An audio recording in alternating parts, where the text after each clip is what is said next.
예, 오늘은 저기 소선지서로 만나는 하나님 28번째 시간이고요. 지난주에 이어서 학계 두 번째 시간이고 오늘 이제 마지막 시간이 되겠습니다. 지난주에 했던 것 중에서 저희가 한 가지를 좀 다시 좀 살펴보기를 원하는데요. 그게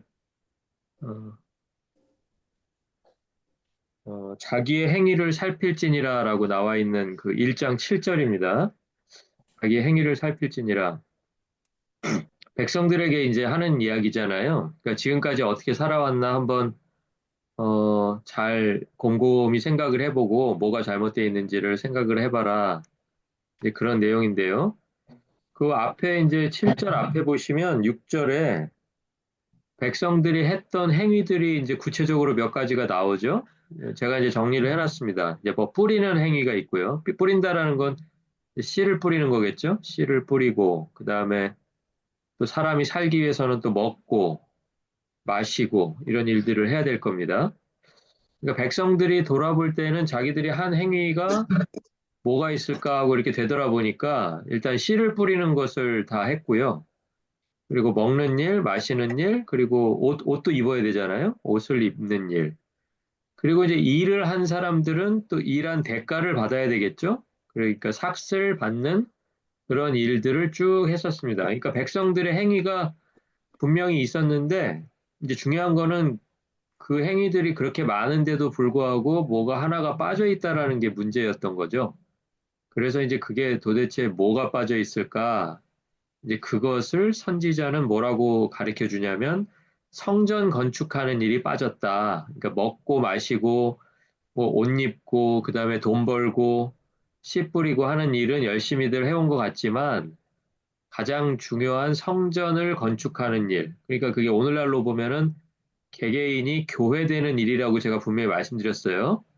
이것을 지금 시대에 똑같이 그냥 우리도 성전 건축 이렇게 일대일로 생각하시면 안 된다고 제가 분명히 말씀드렸습니다. 지금은 교회 건물을 짓는 거를 성전 짓는 것과 같이 생각하시는 시대가 아니에요. 지금은 건물은 없어도 한 사람 한 사람이 교회 되는 것을 지금 학계 선지자가 이야기하는 성전 건축하는 일과 똑같다고 생각을 하셔야 돼요.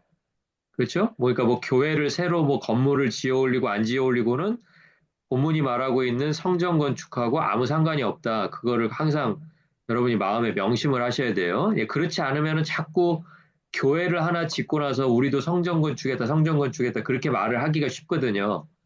근데 하나님이 말씀하시는 그 성전 건축은 지금 시대에는 그러니까 예수님 시대 이후에 예수님이 이 땅에 오시고 십자가에 못 박히시고 부활하시고 승천하신 이후의 모든 시간들 속에서는 이제 성전 건축은 개개인이 교회되는 일로 대치됐다. 이제 그거를 꼭 명심하셔야 돼요. 그러니까 교회의 크기나 교회의 형태나 뭐 교회가 예를 들어서 뭐 자기 건물이 있는 교회든 새 들어 있는 교회든 뭐 건물이 3층짜리든 1층짜리든 아무 상관없다는 얘기예요. 중요한 게 뭐가 중요해요? 그 교회에 나와서 예배하는 사람들이 교회 됐는가? 네, 개개인이 교회로서 살아가고 있는가? 그게 중요하다는 거예요. 자, 성전을 건축하는 일은 하나님의 기쁨과 영광을 위해서 행해지는 일이라고 학계가 이야기합니다. 자, 이렇게 이야기하는 이유는 뭐냐면 지금까지 그러면 사람들은 성전 건축을 안 했으니까 성전 건축이 하나님의 기쁨과 영광을 위해서 행해지는 일이라고 했으니까 그러면 지금까지는 어떻게 살았나 가만히 생각을 해보니까 지금까지는 하나님의 기쁨과 영광이 아니라 나의 기쁨, 나의 영광을 위해서 살았던 거예요. 예, 그거를 지적을 하고 있어요. 자, 바벨론에서 돌아와서 제가 지난주에도 잠깐 말씀드렸지만 성전을 막 지으려고 했었습니다. 오자마자. 그랬죠? 근데 그때 이제 어려움에 부닥쳐가지고 우리가 조금 현실적인 문제를 해결하고 그 다음에 성전을 짓자라는 의견이 나오면서부터 일이 꼬이기 시작한 거예요. 자, 그렇게 꼬여가지고 몇 년 동안이나 성전 건축이 지연이 됐다 그랬어요? 16년. 예, 16년 동안이나 이제 지체가 된 거예요. 자, 그러면 16년 전으로 돌아가 보면 그 당시에는 이제 뭐 바벨론에서 이제 한 가정, 두 가정씩 이제 다 이제 돌아오고 있었을 때 아니에요? 그러면 그때는 마음이 어땠겠는가? 그때 마음이 어땠을 것 같으세요? 그때는 내가 예루살렘으로 돌아가면, 유대 땅으로 돌아가면 내가 우선 나 먹고 살 일부터 해놓고 그 다음에 성전 짓자 그런 마음이 아니었을 거예요. 그렇죠? 그때는 다른 건 몰라도 다른 건 못해도 우리는 무조건 성전 건축을 위해서 올라간다라는 마음가짐으로 왔어요. 이게 뭐 저희가 짐작이나 이렇게 뭐 우리가 뭐 다른 데서 확인이 안 됐는데 그냥 상상으로 얘기하는 게 아니고요. 이 사람들이 돌아올 때 자기들이 돌아오고 싶다고 돌아올 수 있는 사람들이 아니었죠. 이 사람들은 포로였잖아요. 바벨론에 포로됐다가 그 바벨론이 바사 제국에 멸망한 다음에는 이제 바사 제국의 통치를 받고 있었던 사람들이에요. 그런데 이 사람들이 어떻게 돌아올 수 있었냐면 그 바사 제국을 세운 고레스 왕이 어느 날 조서를 내립니다. 조서의 내용은 이제 에스라서 1장 2절, 3절, 4절에 나와 있는데 오늘 그걸 다 읽지 않고요. 그 내용을 3절에 걸쳐서 적혀 있는 내용을 종합해 보면 예루살렘의 성전을 건축하라라는 내용이에요. 그 예루살렘의 성전을 건축할 사람들만 예루살렘으로 가라는 말을 누가 했다고요? 고레스 대왕이 한 거예요. 그러니까 조서 내용 자체가 다른 내용 아무것도 없고요. 성전 짓고 싶은 사람만 알아서 올라가라고 하면서 그 전에 바벨론이 뺏어왔던 성전 안에 있던 그릇들 있잖아요. 뭐 잔이며 접시며 뭐 집게며 뭐 이런 것들, 그릇들. 그런 그릇들도 다 되돌려준 사람이 누구냐면 고레스 왕이었던 거예요.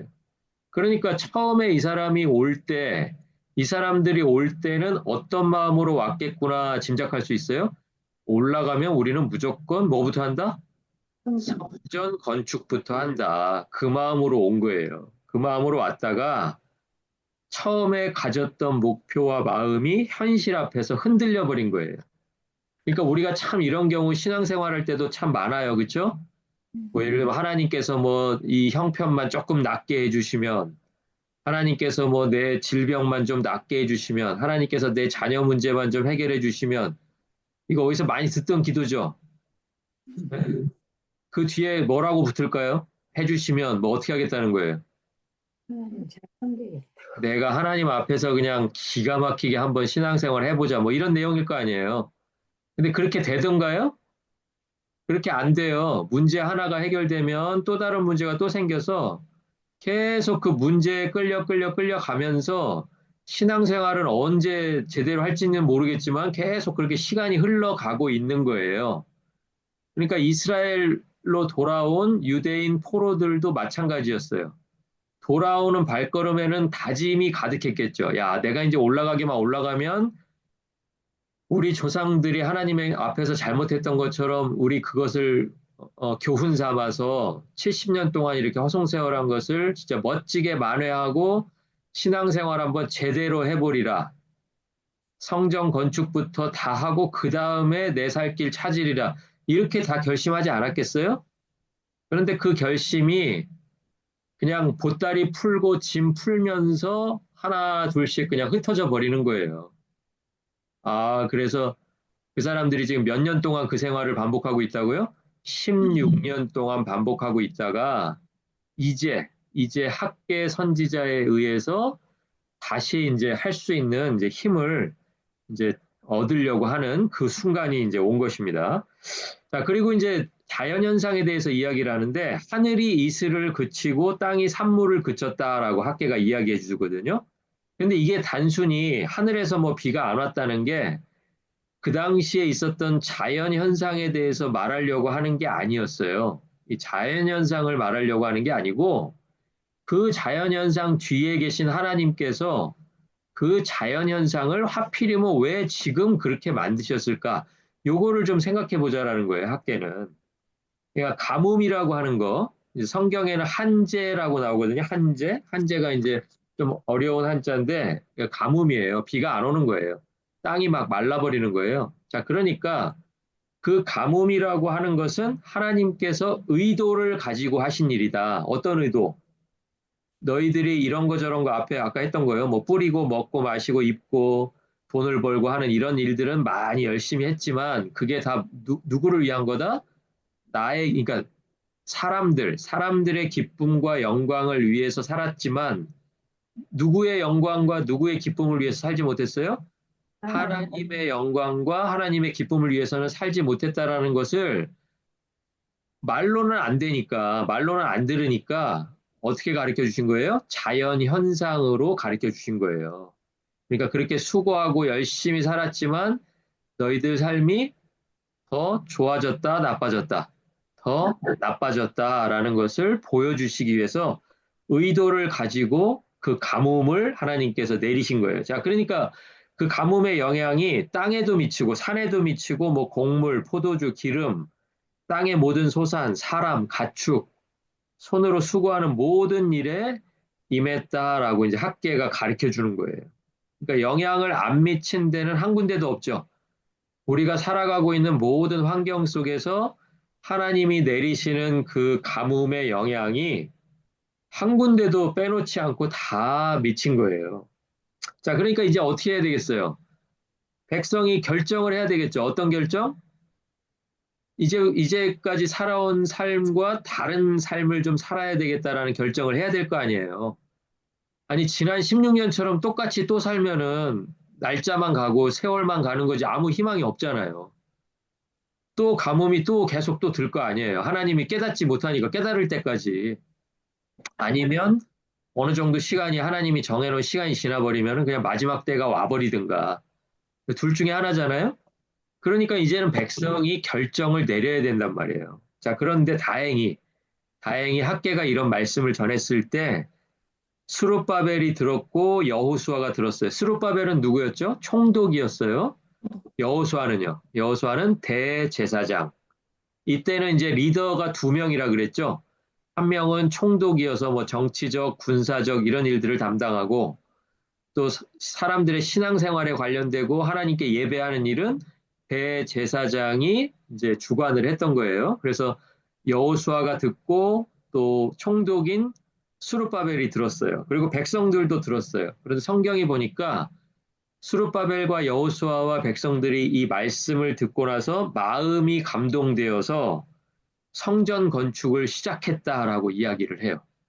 마음이 감동이 된 거예요. 그러니까 감동은 누가 주신 거예요? 성령 하나님이 주신 거죠. 성령 하나님이. 그렇죠? 네, 성령 하나님이.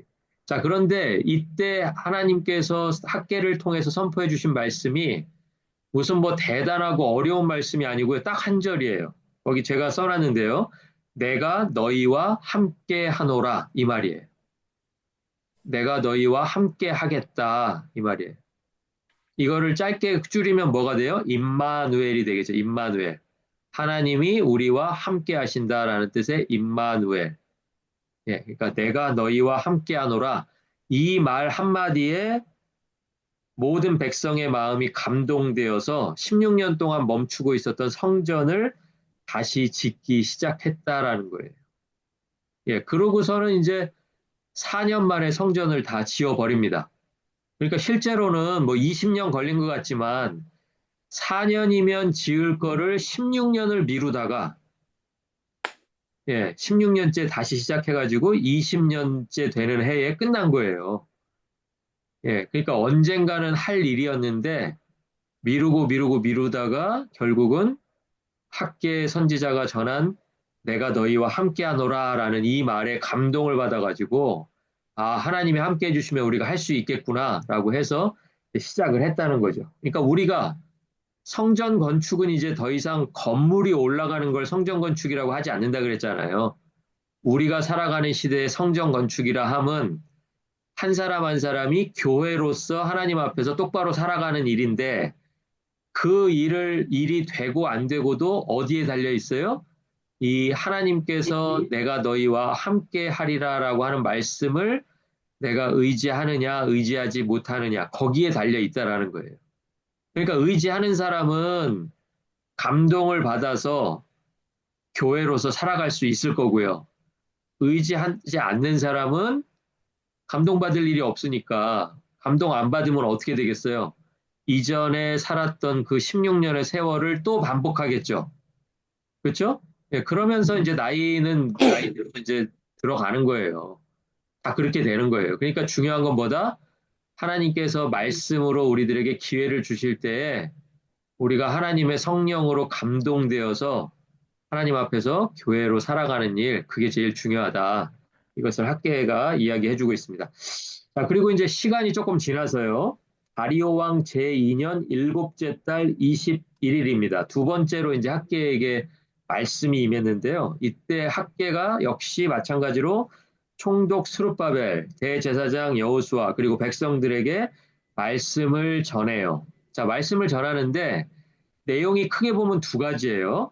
첫 번째 내용은 뭐냐면 이전의 성전과 지금 성전이 뭔가가 달라졌다라는 그 내용이에요. 이전 성전과 지금 성전의 모습에 관해서 하나님께서 이야기하십니다. 여러분 딱 생각하기에 예전에 솔로몬 성전이 화려했을 것 같으세요? 포로에서 돌아온 다음에 지은 두 번째 성전. 이름은 수룹바벨 성전이라 그랬죠?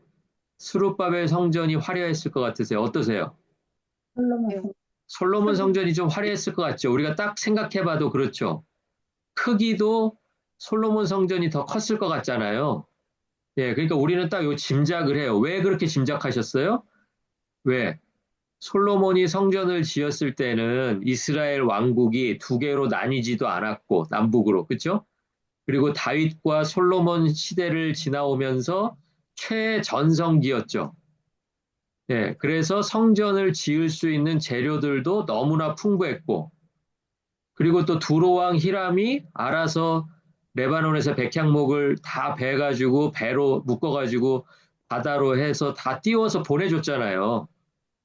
그러니까 여기저기서 도와주는 손길도 있었고, 그래서 성전을 아주 그냥 크게 지을 수가 있었어요. 그런데 포로에서 돌아왔을 때는 지금 16년씩이나 미루고 있었던 이유도 가장 큰 이유가 뭐냐면 자기들 먹고 살기 바빠서였잖아요. 예, 그러니까 성전을 이전 성전만큼 크고 화려하게 짓는다는 건 처음부터 불가능했어요. 그러니까 이 얘기는 다시 얘기하면 뭐냐면 하나님께서는 일정한 크기로 또 화려하게 어느 정도는 화려하게 짓는 것을 요구하지 않으셨다라는 뜻이에요. 그렇죠? 성전을 건축해라라고 말씀하셨지. 예를 들어서 예전 솔로몬 성전만큼 크고 화려하게 지어라 이렇게 말씀하시지 않으셨을 거라는 거예요. 그렇죠? 여러분 이해가 가시죠? 예, 지을 수도 없었죠. 그 당시에는. 자, 백성들 눈에는요, 지금 세워지고 있는 성전은 보잘것이 없었어요.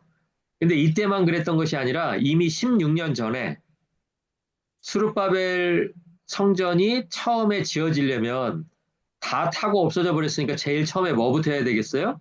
맨 바닥 공사부터 해야 되겠죠. 그런데 바닥 공사가 하는 걸 보면 대충, 아, 이 성전은 얼마나 큰 크기로 지어지겠구나. 짐작이 가겠죠. 그렇죠? 바닥을 얼마나 잘 크고 단단하게 놓느냐에 따라서 그 크기가 결정이 될 거 아니에요. 자, 그러니까 이 지대라고 하는데 지대, 그 파운데이션인데요. 맨 아래층 그 바닥 공사가 끝났을 때 에스라서에 보니까 첫 성전을 기억하고 있는 노인들이 그 바닥 공사한 그 앞에서 막 엉엉 울었다라는 그 내용이 에스라 3장 12절에 나와요. 자, 그럼 여러분 생각해 보세요. 이게 나이가 많았을 거예요. 적어도 70은 넘으셨을 거예요. 그런 노인들이라야 어렸을 때 본 솔로몬 성전이 기억이 날 거 아니에요. 그래서 그 성전을 기억하면서 엉엉 울었다면 이것은 왜 온 걸까요? 왜? 지금 새로 이제 성전이 다시 지어지니까 너무 감격해서 울었을까요? 성전이 감격해서 운 게 풍성하다. 아니고 왜 울어요? 그전 성전이 성전을 기억하고 있다가 지금 앞으로 지어질 이 성전을 머릿속에 상상해 보니까 이게 너무 초라한 거예요. 풍성하게. 너무 보잘것없는 거예요. 그래서 아, 우리가 이 정도 성전밖에 지을 수가 없구나라고 생각해서 엉엉 울은 거예요. 이해가 가시죠? 네. 예.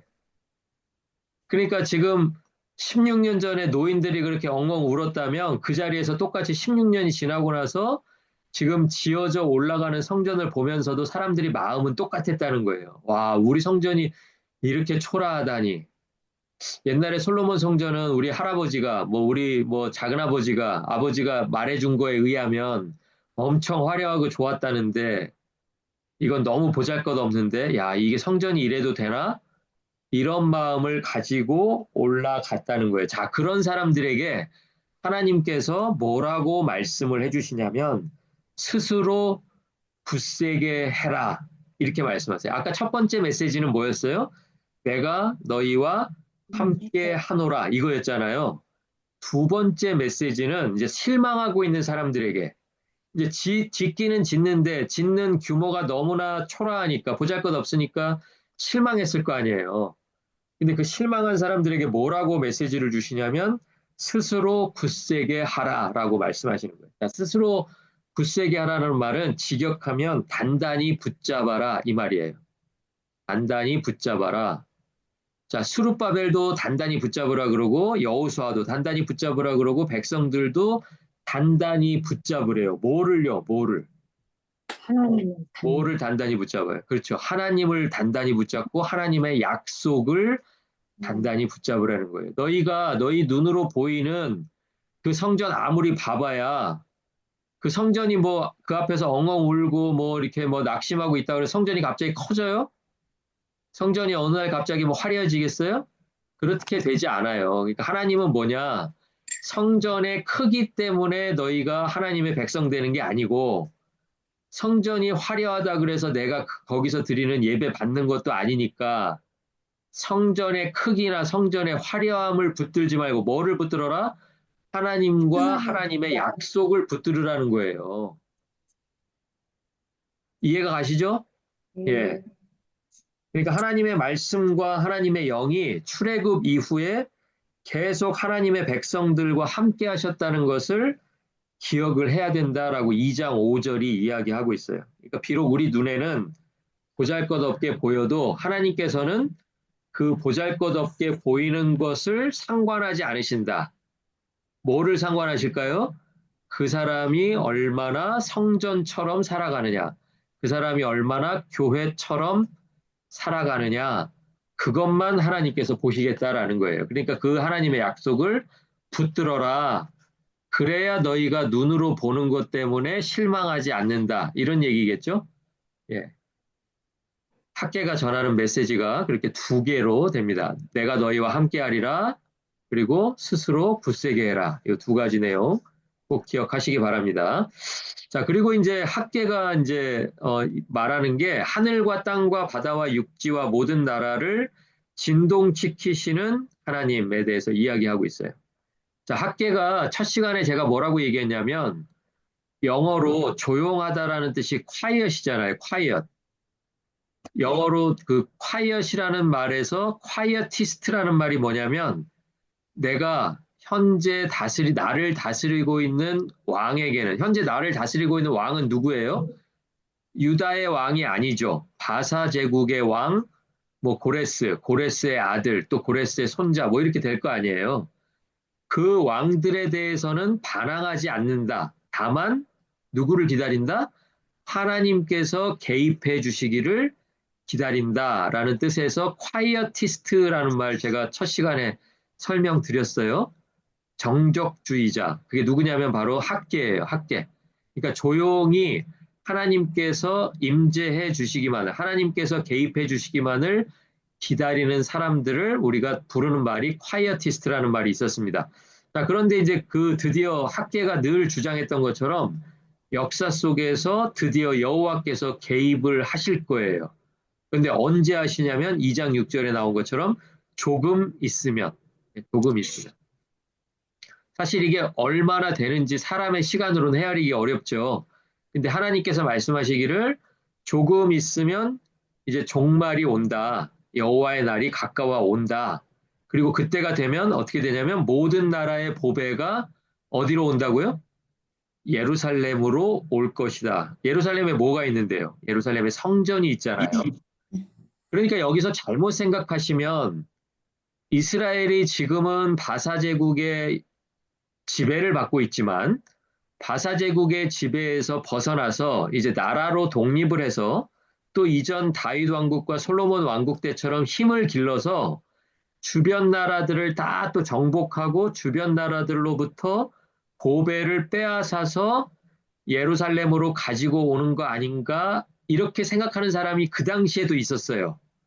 자, 그런데 모든 나라의 보배는요, 무력으로 빼앗는 것이 아니고요, 보배만 오는 게 아니라 이방 사람들이 열방이 보물을 들고 온다라고 거기에 적혀 있어요, 학개서에.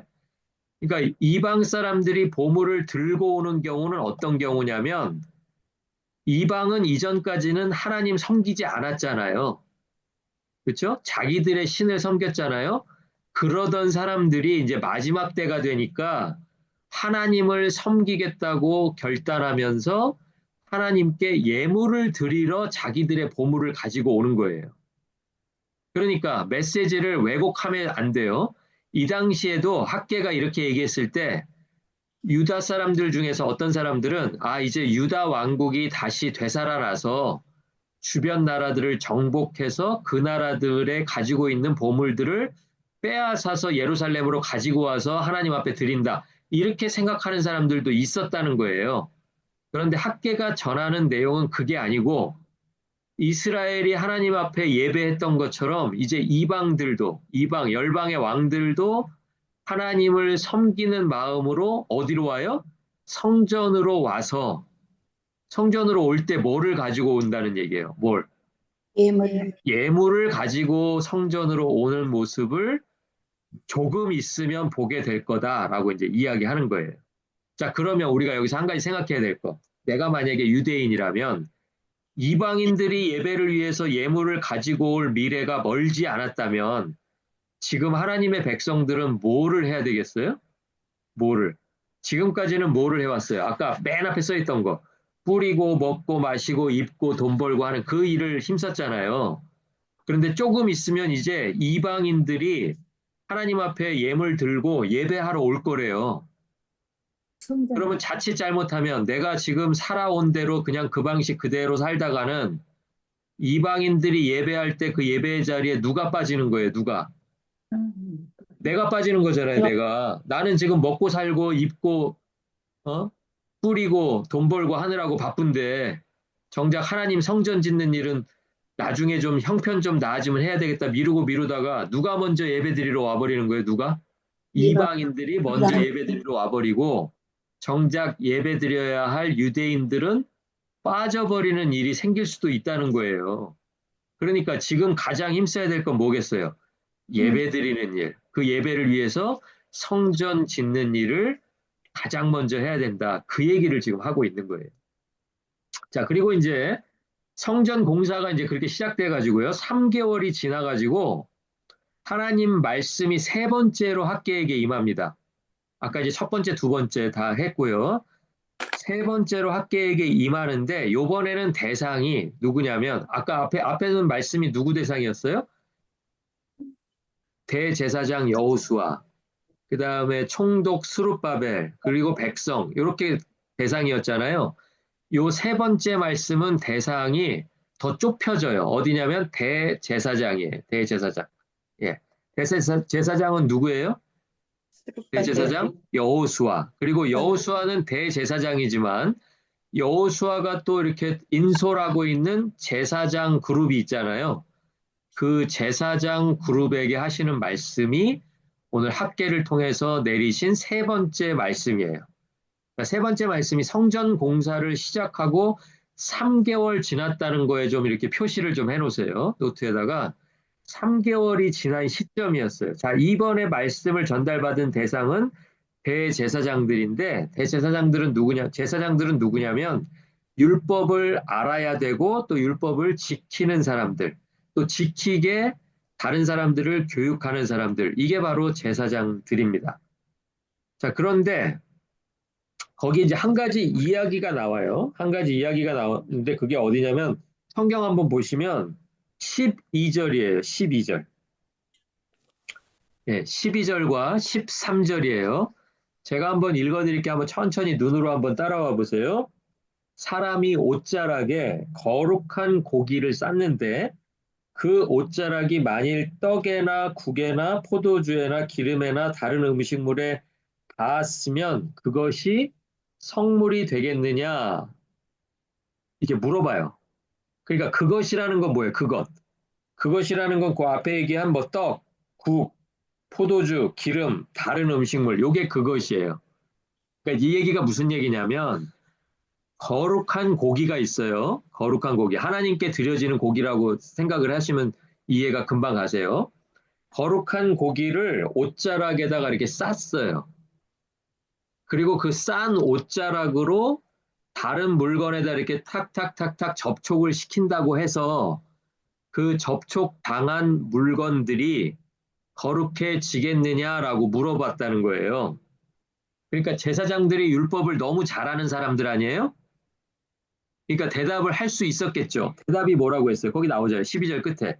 아니, 제사장들이 대답하여 이르되 거룩해진다, 거룩해지지 않는다.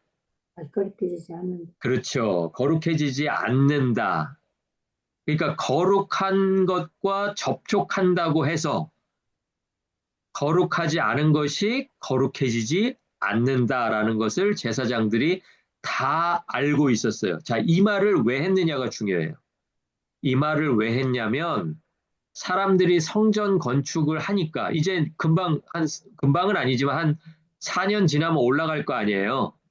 근데 이제 3개월 지난 시점에 사람들 생각에 자신들의 삶이 거룩하지 않아도 거룩한 성전만 완성되게 된다면 그 성전을 지은 우리들도 같이 거룩해진다라고 생각했던 거예요.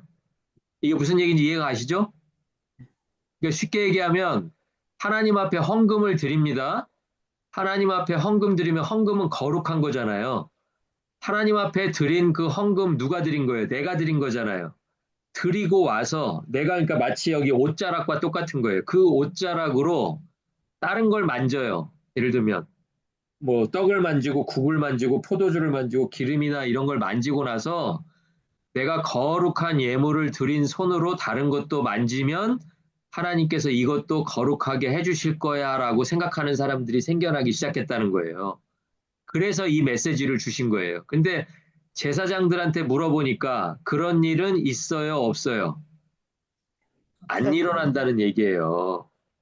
예, 그러니까 내 손으로 만지는 것이 부정한데 내가 아무리 예물 드리고 그 다음에 그 예물 드린 손으로 부정한 걸 만지면 아 이것도 괜찮겠지 깨끗해지겠지라고 생각하지 말라는 얘기예요.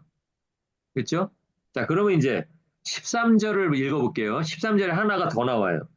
학계가 이르되 시체를 만져서 부정하여진 자가 만일 그것들 가운데 하나를 만지면 그것들이라는 게 아까 앞에서 얘기했던 거예요. 그것들의 동그라미 치시고 그것들이 아까 12절에서 얘기한 거 있잖아요. 뭐예요? 떡이나 국이나 포도주나 기름이나 다른 음식물 만지면 그때는 어떻게 되겠느냐라는 거예요. 그것들이 부정해지겠느냐라고 물어보니까 제사장들이 율법을 잘 아는 사람들이잖아요. 제사장들이 뭐라고 대답했어요? 뭐라고? 예, 부정해집니다. 이렇게 얘기했어요. 자, 그러니까 반대로 내가 밖에서 부정을 저지르고 와서 그 부정한 손 가지고 여기저기 만지면 다 어떻게 된다? 부정해진다. 그러니까 반대로 생각하라는 거예요. 거룩은 한 번 거룩한 일을 했다 그래서 나머지도 다 거룩한 일이 아니라 그때그때 드려지는 것이 거룩해야 거룩한 거고 반대로 부정은요. 내가 한 번 부정을 만지기 시작하면 그 부정이 의미하는 그 죄와 잘못이 다른 삶의 모든 부분들에게도 똑같이 영향을 미쳐서 이전까지 멀쩡한 떡이었는데, 멀쩡한 국이었는데, 멀쩡한 포도주였는데 그것을 다 부정하게 만들어버린다라는 거예요. 그러니까 말씀은 이렇게 두 가지를 예를 들어서 제사장들에게 말씀하셨지만 제사장들에게 가르치라고 하는 내용이 있어요. 그게 뭐냐면 자신들의 삶을 예물이 거룩하게 만들어주지 못한다라는 걸 사람들에게 꼭 가르치라고 얘기하는 거예요. 자, 성전을 짓기 위해서는 뭔가 사람들이 예물이 필요하겠죠. 아무도 아무것도 안 드리는데 성전이 저절로 올라갈 리는 없잖아요.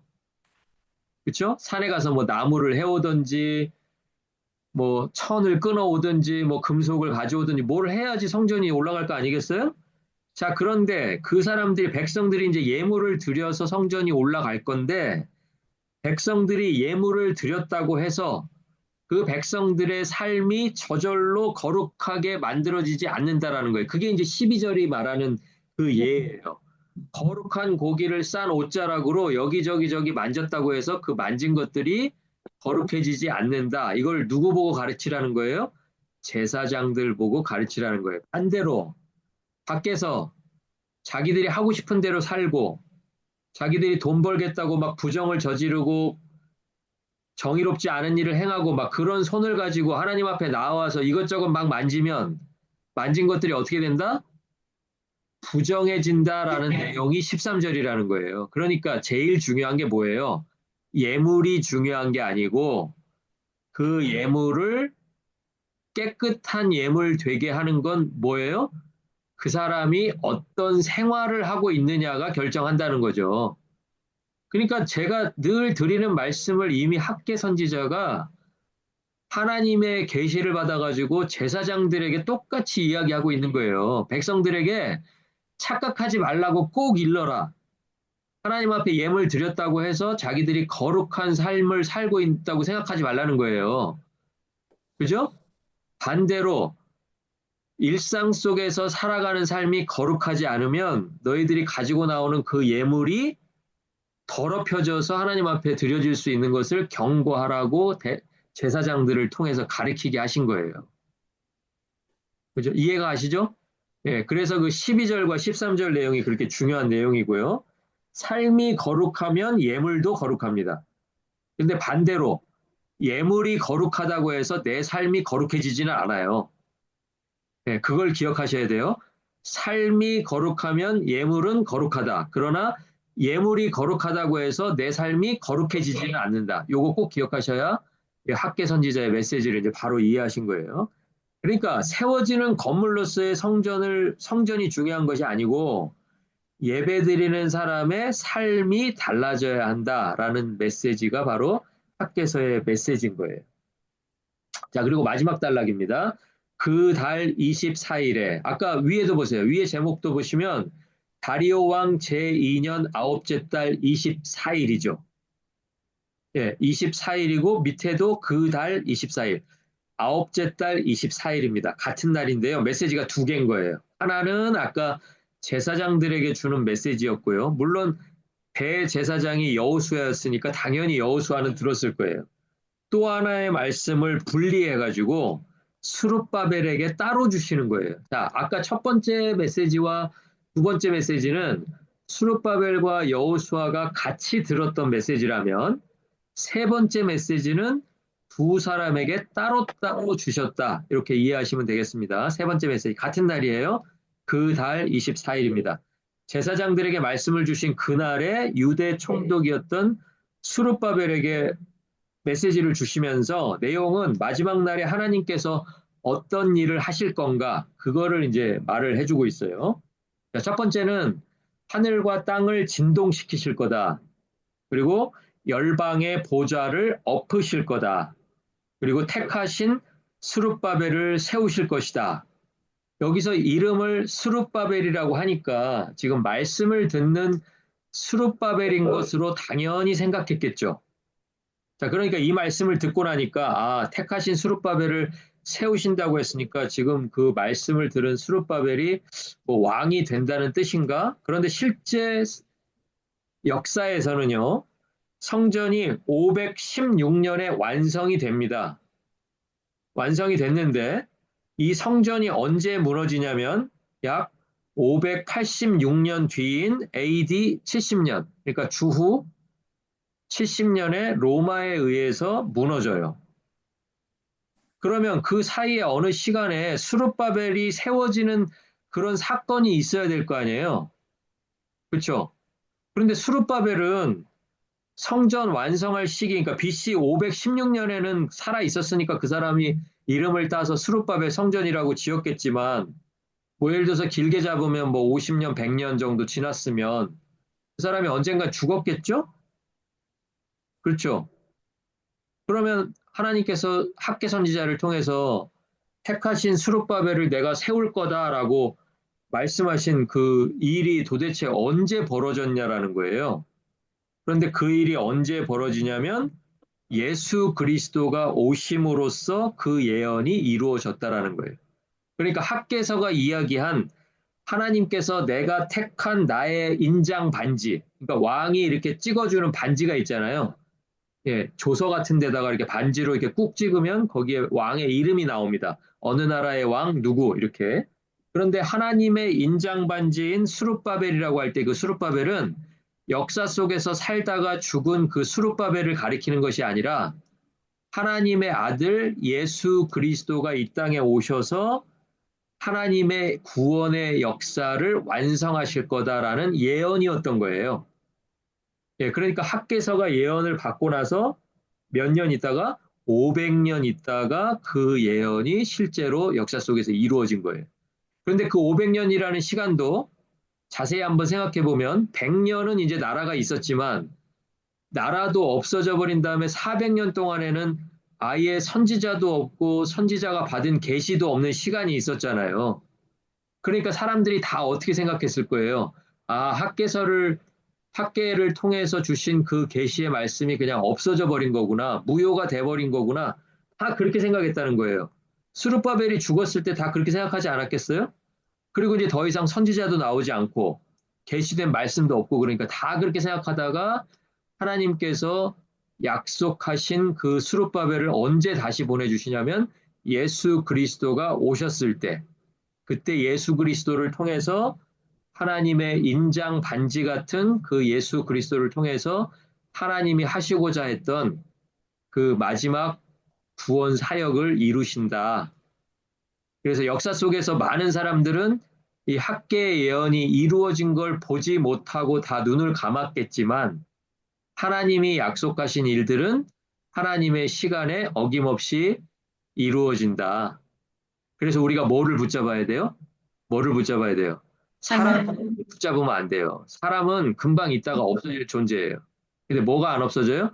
하나님과 하나님의 약속이 없어지지 않기 때문에 하나님께서 말씀하신 것처럼 스스로 굳세게 하라, 붙들어라 하는 그 말씀을 우리가 기억하고 하나님께서 우리들에게 해주신 약속, 내가 너희와 함께 하겠다 하는 그 약속을 끝까지 붙잡아야 된다는 그 내용을 오늘 학계 선지서를 통해서 확인해 보았습니다.